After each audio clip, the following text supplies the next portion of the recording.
সম্মানিত ভিউয়ার্স, আমরা অতীতে আমাদের একটি কথা মনে রয়েছে কিনা আমি আপনাদের মনে করে দেওয়ার জন্যেই আমি মূলত আপনাদের সামনে লাইভে এসেছি। তো সংগ্রামী সাথী, যেমন এই আওয়ামী লীগ যখন ক্ষমতায় ছিল এবং আওয়ামী লীগের শেষ দিকে আওয়ামী লীগের ওবায়দুল কাদের মানে সাধারণ সম্পাদক, উনি কি বলেছিলেন যে আওয়ামী লীগের পতন হলে একদিনে 10 লাখ লোক মারা যাবে।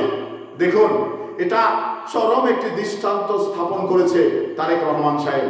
তো এখন পর্যন্ত তারেক রহমান সরকার 100 দিন হলো, এখন পর্যন্ত একটা আওয়ামী লীগ এদেশে মানে মারা গেছেন এবং কেউ মেরে ফেলেছেন এই ধরনের মানে দৃষ্টান্ত কিন্তু বাংলাদেশে স্থাপন হয়নি। তো তাহলে যে ওবায়দুল কাদের যে কথাটি বলেছিল তাদের ভিতরে যথেষ্ট ভয় ছিল, তারা যথেষ্ট অন্যায় করেছে, আর এই অন্যায়ের বিনিময়ে তারা কিন্তু মানে হতাশ হয়েছিল যে আমরা অন্যায় যে যতগুলো অন্যায় করেছি তাতে হয়তো বা কেউ মানে পরবর্তী সরকার যদি আসে আমাদের বাঁচতে দিবে না। তো আসলেই তাদের ভিতরে যে আত্মভয়টা ছিল, এই আত্মভয়টা লাগার পিছনে তাদের যথেষ্ট মানে অপরাধ ছিল, যার কারণে কিন্তু এটা তারা বলেছিল।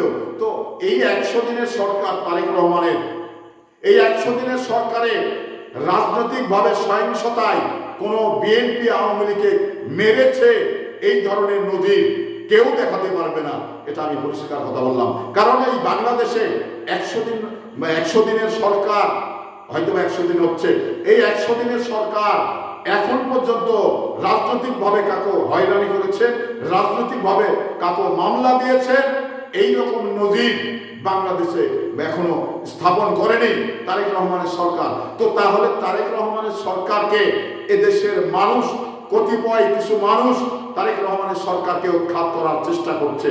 তো তাদের দৃষ্টি আকর্ষণ করতে চাই, তারেক রহমানের সরকার জনবান্ধব সরকার, তারেক রহমানের সরকার গণমানুষের সরকার, ওই নিশিরাতের সরকার তারেক রহমানের সরকার নয়। নিশিরাতে যারা ক্ষমতায় এসছে তাদেরই আত্মভয় রয়েছে, যারা কখনো ক্ষমতায় আসতে পারবে না তারাই চেষ্টা করছে সরকার উৎখাতে। তো ওই চিন্তা কতিপয় কিছু রাজনৈতিক দলের নেতৃত্বকে বলতে চাই, ওই চিন্তা ভুলে যান। জনগণ পরোক্ষ ভোট দিয়ে তারেক রহমানকে এই বাংলার মাটিতে ক্ষমতায় এনেছে। বাংলার মাটিতে তারেক রহমান 5 বছর থাকবে, তারপরে নির্বাচন হবে। সেই নির্বাচনে যদি ক্ষমতায় আসতে পারেন আসবেন, তার আগে এই সমস্ত বিভ্রান্তিকর কথা, সরকার উৎখাত করার চিন্তা থেকে সরে যান। জনগণ নইলে আপনাদের পিটানি দিবে।